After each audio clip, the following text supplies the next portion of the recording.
Hello dear. हमारे channel B Ed corner में आपका स्वागत है।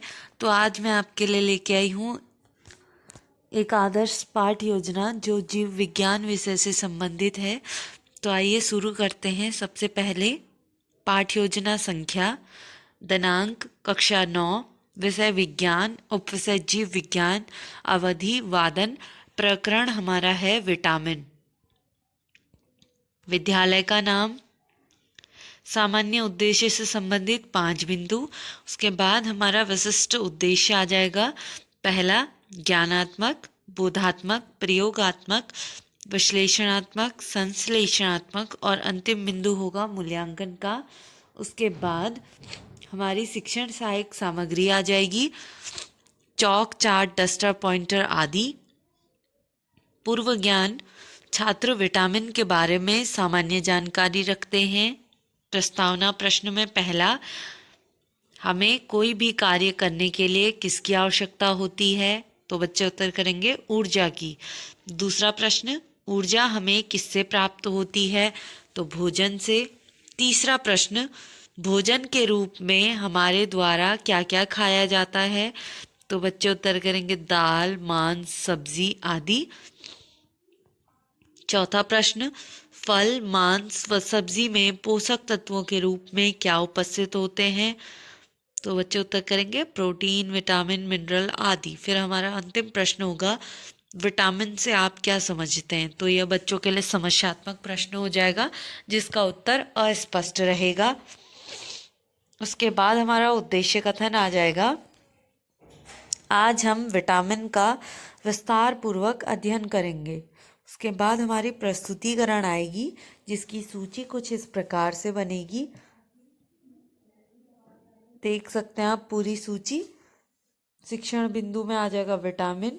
विकासात्मक प्रश्न में पहला, पोषक तत्वों के नाम बताइए।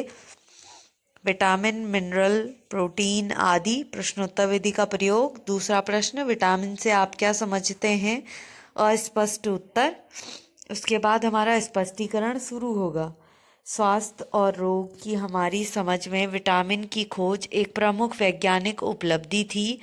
1912 में कासिमिर फंक ने मूल रूप से विटामिन शब्द गढ़ा था, जिन्हें विटामिन थेरेपी का जनक माना जाता है। विटामिन या जीवन सत्व भोजन के अवयव हैं जिनकी सभी जीवों को अल्प मात्रा में आवश्यकता होती है। रासायनिक रूप से कार्बनिक यौगिक होते हैं। यह यौगिक को विटामिन कहा जाता है जो शरीर द्वारा पर्याप्त मात्रा में स्वयं उत्पन्न नहीं किया जा सकता बल्कि भोजन के रूप में लेना आवश्यक है। वसा व जल में घुलनशीलता के आधार पर विटामिनों को 2 भागों में बांटा गया है, जल में घुलनशील विटामिन और वसा में घुलनशील विटामिन। तो इसके दौरान छात्र छात्राएं ध्यानपूर्वक सुनेंगे। व्याख्यान विधि का प्रयोग होगा। इधर विटामिन 2 प्रकार के होते हैं, यह हमने बोर्ड पे लिख के बताया। इसके ऊपर जो रिक्त स्थान है यहाँ पे आप चाहें तो अपना चार्ट का मिनिएचर लगा सकते हैं। और अंत में हम बच्चों से एक प्रश्न करेंगे, विटामिन की खोज कब और किसने की थी? तो 1912 में कासिमिर फंक ने की थी। ये हो गया। उसके बाद यहाँ पे मूल्यांकन प्रश्न लिखने हैं, हमने नहीं लिखे हैं तो मैं आपको प्रश्न बता देती हूँ कि आप क्या प्रश्न लिख सकते हैं। पहला, विटामिन बी किस प्रकार का, घुलनशीलता के आधार पे किस प्रकार का विटामिन है? और आप ये भी पूछ सकते हैं कि विटामिन थेरेपी के जनक किसे कहा जाता है? तो 2 प्रश्न ये हो जाएंगे। उसके बाद हमारी प्रस्तुतिकरण का सेकेंड स्टेप आएगा इस प्रकार से। सेकेंड स्टेप में हमने लिखा है वसा में घुलनशील विटामिन। जैसे तेल, घी आदि में क्या उपस्थित होता है? तो वसा उपस्थित होता है। वसा में घुलनशील विटामिन से आप क्या समझते हैं? अस्पष्ट उत्तर। प्रश्नोत्तर विधि का प्रयोग। स्पष्टीकरण शुरू होगा। ऐसे विटामिन जो वसा में पूर्ण रूप से विलय हो जाते हैं वसा में घुलनशील विटामिन कहलाते हैं, जो निम्न हैं। पहला, विटामिन ए। विटामिन ए का वैज्ञानिक नाम रेटिनॉल होता है। इसका स्रोत गाजर, दूध व अंडा है। इसकी कमी से रतौंधी, नाइट ब्लाइंडनेस रोग होता है। ठीक हो गया। विटामिन डी का वैज्ञानिक नाम कैल्सीफेरॉल होता है। इसके स्रोत सूर्य का प्रकाश, दूध व अंडा है। इसकी कमी से सूखा रोग या रिकेट्स हो जाता है। विटामिन ई का वैज्ञानिक नाम टोकोफेरॉल होता है। इसके स्रोत हरी सब्जियां, मक्खन, बादाम आदि हैं। इसकी कमी से जनन शक्ति में कमी आती है। विटामिन के का वैज्ञानिक नाम फाइलोक्विनोन होता है। इसके स्रोत टमाटर, दूध, हरी सब्जियां होती हैं।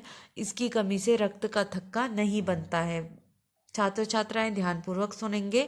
ये हमारे चार्ट का मिनिएचर है, विटामिन की कमी से होने वाले रोग। इसके साथ साथ हमने इन विटामिन के जो स्रोत होते हैं उनका चित्र भी बनाया था, लेकिन यहाँ पे मिनिएचर में वो बनाना पॉसिबल नहीं था, तो हमने बस नाम लिख के छोड़ दिया। अदरवाइज हमने जो चार्ट बनाया था उसमें हमने अदर चित्र भी दिखाए थे। ये हो जाएगा। इसके नीचे आप चाहें तो यहाँ पे ब्लैक बोर्ड का मिनिएचर लगा सकते हैं।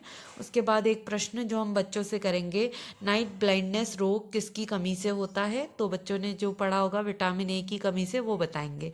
यहाँ पे 2 मूल्यांकन प्रश्न लिखने आवश्यक हैं, तो आप मूल्यांकन प्रश्न में लिख सकते हैं कि बेरी बेरी रोग किससे होता है, और दूसरा हरी सब्जी, टमाटर व दूध में कौन सा विटामिन पाया जाता है, ये आप लिख लीजिएगा। उसके बाद हमारा तीसरा चरण या तीसरा सोपान आएगा, जो हमारे जल में घुलनशील विटामिन होते हैं उनको लेके शिक्षण बिंदु वही हो जाएगा। पहला प्रश्न आएगा, नींबू पानी बनाने के लिए किसकी आवश्यकता होती है? तो बच्चे उत्तर करेंगे नींबू, जल, चीनी आदि। दूसरा, जल में घुलनशील विटामिन किसे कहते हैं? तो यह बच्चों के लिए अस्पष्ट उत्तर रहेगा बच्चों की तरफ से। उसके बाद हमारा स्पष्टीकरण शुरू होगा। ऐसे विटामिन जो जल में पूर्ण रूप से विलय हो जाते हैं जल में घुलनशील विटामिन कहलाते हैं, जो निम्न हैं। विटामिन बी का रासायनिक नाम थायमीन होता है। इसके स्रोत मूंगफली, आलू, सब्जियां होती हैं। इसकी कमी से बेरी बेरी रोग होता है। विटामिन सी का रासायनिक नाम स्कॉर्बिक एसिड होता है। इसके स्रोत आंवला, नींबू, संतरा आदि होते हैं। इसकी कमी से स्कर्वी रोग होता है। छात्र छात्राएं ध्यानपूर्वक सुनेंगे। व्याख्यान विधि का प्रयोग। इसके ऊपर जो ये ब्लैंक जगह है, यहाँ पे आप चाहें तो एक चार्ट का मिनिएचर लगा सकते हैं। उसके बाद जो ये विटामिन के नाम थे उन सब का स्रोत लिख के मैंने बच्चों को बताया था। तो ये हो जाएगा। उसके बाद हम बच्चों से एक प्रश्न करेंगे, विश्लेषणात्मक प्रश्न। विटामिन बी का रासायनिक नाम बताओ। तो थायमीन विटामिन बी का रासायनिक नाम होता है। सारांश, आज हमने विटामिन के बारे में पढ़ा, जिसमें वसा में घुलनशील विटामिन और जल में घुलनशील विटामिन को पढ़ा। आप चाहें तो इसके साथ 1-2 पॉइंट्स और ऐड कर सकते हैं सारांश में। उसके बाद अंत में हमारे विकासात्मक प्रश्न आएंगे। पहला, विटामिन सी के स्रोत के नाम बताइए। दूसरा, बेरी बेरी रोग किसकी कमी से होता है? तो ये हमारा तीसरा सोपान हो जाएगा। उसके बाद हमारे लिखित एवं निरीक्षण कार्य आ जाएगा।